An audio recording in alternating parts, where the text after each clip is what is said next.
الله الرحمن الرحيم وإذا جاءهم أمر من الأمن أو الخوف أذاعوا به ولو ردوه إلى الرسول وإلى أولي الأمر منهم لعلمه الذين يستنبطونه منهم ولولا فضل الله عليكم ورحمته لاتبعتم الشيطان إلا قليلا فقاتل في سبيل الله لا تكلف إلا نفسك وحرض المؤمنين عسى الله أن يكف بأس الذين كفروا والله أشد بأسا وأشد تنكيلا من يشفع شفاعة حسنة يكن له نصيب منها ومن يشفع شفاعة سيئة يكن له كفل منها وكان الله على كل شيء مقيتا وَإِذَا حُيِّيتُم بِتَحِيَّةٍ فَحَيُّوا بِأَحْسَنَ مِنْهَا أَوْ رُدُّوهَا إِنَّ اللَّهَ كَانَ عَلَى كُلِّ شَيْءٍ حَسِيبًا اللَّهُ لَا إِلَٰهَ إِلَّا هُوَ لَيَجْمَعَنَّكُمْ إِلَىٰ يَوْمِ الْقِيَامَةِ لَا رَيْبَ فِيهِ وَمَنْ أَصْدَقُ مِنَ اللَّهِ حَدِيثًا صدق اللہ مولانا العظیم الصلاۃ والسلام علیک یا سیدی یا رسول اللہ وعلی آلک واصحابک یا سیدی یا حبیب اللہ وعلی آلک واصحابک یا سیدی یا نور اللہ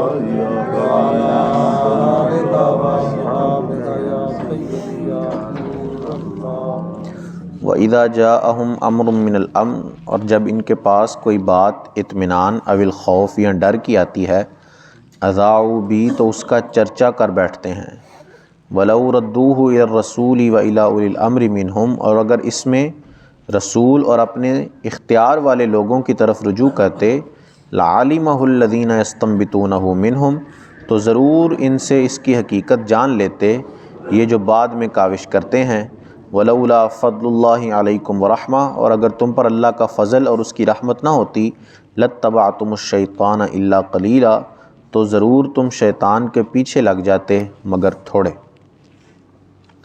یہ اس بات کی طرف اشارہ ہے اس آیت کے اندر کہ جب بھی کوئی بات بندے کو معلوم ہو، کوئی بات پتہ چلے تو اس پر فوراً جو ہے وہ ریئیکٹ کرنے کی بجائے اس کی تحقیق کر لینا جو ہے یہ زیادہ مناسب ہوتا ہے۔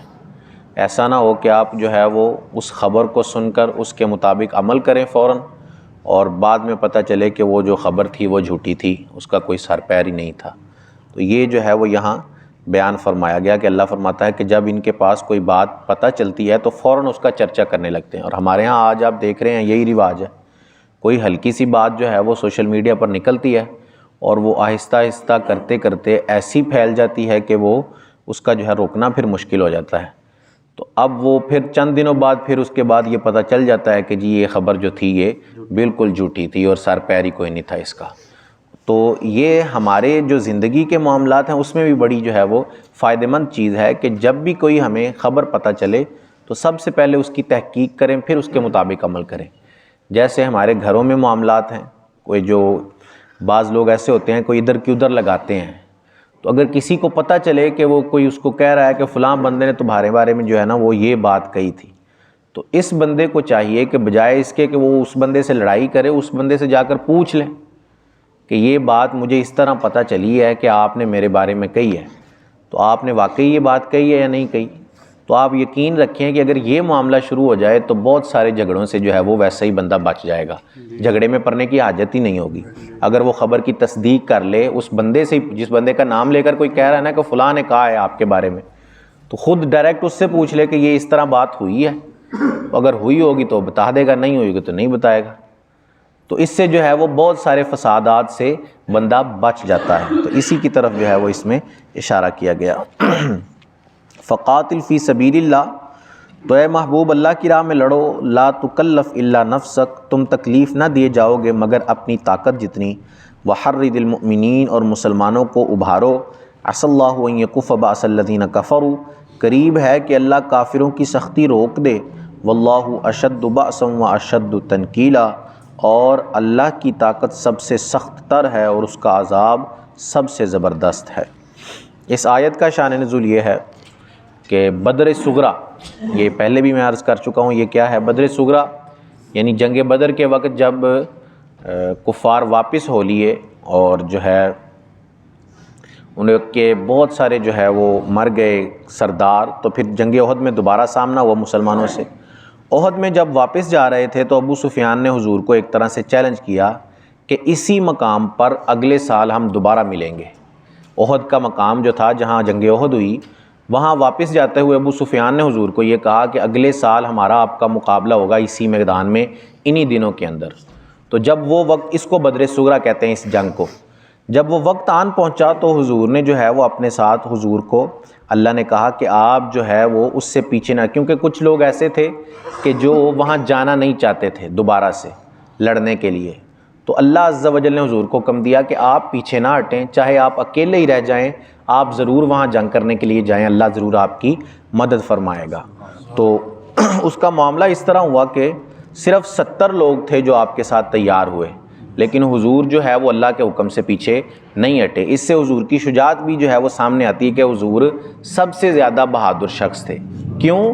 کیونکہ اللہ نے آپ کو کہا کہ اکیلے بھی رہ جاؤ نا، اکیلے آپ کو جانے کا حکم دیا کہ کافروں کے سامنے اکیلے ہی چلے جاؤ، تو آپ نے کوئی پس و پیش نہیں کیا، بلکہ اکیلے ہی جو ہے وہ جانے کے لیے تیار ہو گئے۔ یہ حضور کی شجاعت ہے اس کے اندر کہ حضور سب سے بہادر تھے۔ مولا علی بیان کرتے ہیں حضور کی شجاعت کے بارے میں کہ جب جنگ تیز ہو جاتی نا، گرم ہو جاتی بالکل، اور بڑے بڑے جو بہادر لوگ تھے ان کے بھی پاؤں اکھڑنے لگتے، ان کی آنکھیں جو ہے وہ سرخ ہو جایا کرتی جنگ کی تیزی دیکھ کر، تو اس وقت حضور سب سے آگے بڑھ کر جو ہے وہ دشمنوں کا مقابلہ کیا کرتے۔ اور مولا علی کہتے ہیں ہم اپنا دفاع حضور کے قریب جا کر کرتے، ہم حضور کے قریب کھڑے ہو جاتے اور اپنا دفاع کرتے، اور ہم میں سب سے بہادر شخص وہ کہلاتا جو حضور کے قریب رہ کر جنگ لڑتا، کیونکہ سارے حملے حضور کی طرف ہی آتے تھے، کیونکہ وہ ایک کمانڈر ہوتا ہے نا، جو کمانڈر مر جائے تو ساری جو فوج ہوتی ہے اس کا مورال ختم ہو جاتا ہے، تو سارے حملے حضور کی طرف آتے۔ تو مولا علی کہتے ہیں سب سے بہادر وہ شخص مانا جاتا جو حضور کے قریب رہ کر جو ہے وہ جنگ لڑا کرتا۔ جنگ حنین کے موقع پر جب پہلا حملہ ہوا تو مسلمان جو ہے وہ اس حملے کی تاب نہ لا سکے اور وہاں سے پیچھے ہٹنے لگے میدان سے، لیکن صحابہ بیان کرتے ہیں کہ حضور نے ایک قدم بھی پیچھے نہیں ہٹایا، بلکہ اکیلے ہی آپ اپنے سفید خچر پر سوار تھے اور دشمنوں کی طرف بڑھے جا رہے تھے۔ یہ شجاعت اللہ عز و جل نے اپنے حبیب کو عطا کی ہے۔ اسی طرح اور بھی روایتیں ہیں جس میں صحابہ بیان کرتے ہیں کہ سرکار سب سے بڑھ کر جو ہے شجاع اور بہادر تھے، آپ کو اللہ عز و جل نے وہ بہادری عطا فرمائی تھی۔ حضور کے بے شمار اوصاف ہیں، اور انہی اوصاف میں سے آپ کا یہ بھی ایک وصف ہے کہ اللہ نے آپ کو بہادری سے نوازا تھا۔ من یشفع شفاعۃ حسنۃ یکن لہ نصیب منہا، اور جو اچھی سفارش کرے اس کے لیے اس میں سے حصہ ہے۔ ومن یشفع شفاعۃ سیئۃ یکن لہ کفل منہا، اور جو بری سفارش کرے اس کے لیے اس میں سے حصہ ہے۔ وکان اللہ علی کل شیء مقیتا، اور اللہ ہر چیز پر قادر ہے۔ اچھی سفارش سے مراد یہ ہے کہ اگر کوئی بندہ واقعی ہی مستحق ہے اس چیز کا تو اس کے لیے اگر سفارش کر دیں تو اس میں کوئی مسئلہ نہیں ہے۔ جیسے کوئی نوکری ہے اور ایک بندہ ہے وہ واقعی اس کی جو ہے وہ اس نوکری کے مطابق جو اس نوکری کی شرائط ہیں وہ پائی جاتی ہیں اس کے اندر، اور دوسرے کی جو ہے وہ حق تلفی نہیں ہو رہی، تو اب جو ہے وہ اس کی سفارش کرنے میں کوئی حرج نہیں ہے۔ لیکن بری سفارش یہ ہے کہ کوئی بندہ اہل ہی نہیں ہے تو اس کے لیے بھی سفارش کر دینا کہ اس بندے کو بھی جو ہے وہ فلاں چیز جو ہے وہ عطا کر دی جائے، تو یہ سب سے بری، اور یہ ہمارے ہاں رائج ہے یہ سفارش۔ کئی لوگ ہوتے ہیں کہ ان کے پاس کوئی اہلیت نہیں ہوتی، لیکن ان کے پاس چونکہ سفارش بڑی ہوتی ہے اس لیے جو ہے وہ ان کا کام آگے لگ جاتا ہے، لیکن جو بیچارے اہل ہوتے ہیں ان کے پاس سفارش نہ ہونے کی وجہ سے جو ہے وہ پیچھے رہ جاتے ہیں۔ تو جو اللہ فرما رہا ہے جو اچھی سفارش کرے تو اس کو اس میں سے حصہ عطا کیا جائے گا، یعنی اس کا ثواب اس کو بھی ملے گا، لیکن جو بری سفارش کرے تو اس کا وبال اس بندے کے سر پر بھی آئے گا جو سفارش کرنے والا ہے۔ وَإِذَا حُيِّيتُم بِتَحِيَّةٍ فَحَيُّوا بِأَحْسَنَ مِنْهَا أَوْ رُدُّوهَا، اور جب تمہیں کوئی کسی لفظ سے سلام کرے تو تم اس سے بہتر لفظ میں جواب میں کہو، او ردوہا، یا پھر وہی لفظ دہرا دو۔ ان اللہ کان علی کل شیء حسیبا، بے شک اللہ ہر چیز پر حساب لینے والا ہے۔ یہاں سلام کے بارے میں کہا گیا، سلام کے بارے میں یاد رکھیں کہ سلام کرنا سنت ہے، لیکن اس کا جواب دینا وہ فرض ہے۔ سلام کسی نے کیا تو اگلے بندے پر اب ضروری ہے کہ وہ اس کا جواب دے، اگر جواب نہیں دے گا تو وہ گناہ گار ہوگا۔ تو یہ اس میں یاد رکھیں. لیکن اس میں یہ ہونا چاہیے، بعض جگہ ایسی ہوتی ہیں کہ جہاں جواب دینا ضروری نہیں ہوتا، جیسے کوئی قرآن کی تلاوت کر رہا ہے یا چند لوگ جو ہے وہ مذاکرہ علم کے اندر علم کی گفتگو چل رہی ہے وہاں بیٹھے ہوں، جیسے علماء کی مجلس لگی ہوئی ہے.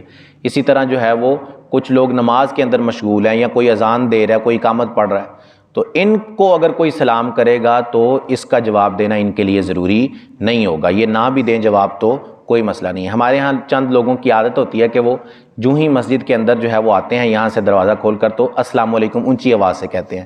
تو اس میں پرہیز کرنا چاہیے، کیونکہ کچھ لوگ اندر قرآن پڑھ رہے ہیں، کچھ نماز پڑھ رہے ہیں، کچھ کوئی کام میں مصروف ہیں، تو اس وجہ سے سلام نہیں کرنا چاہیے یہاں آ کر.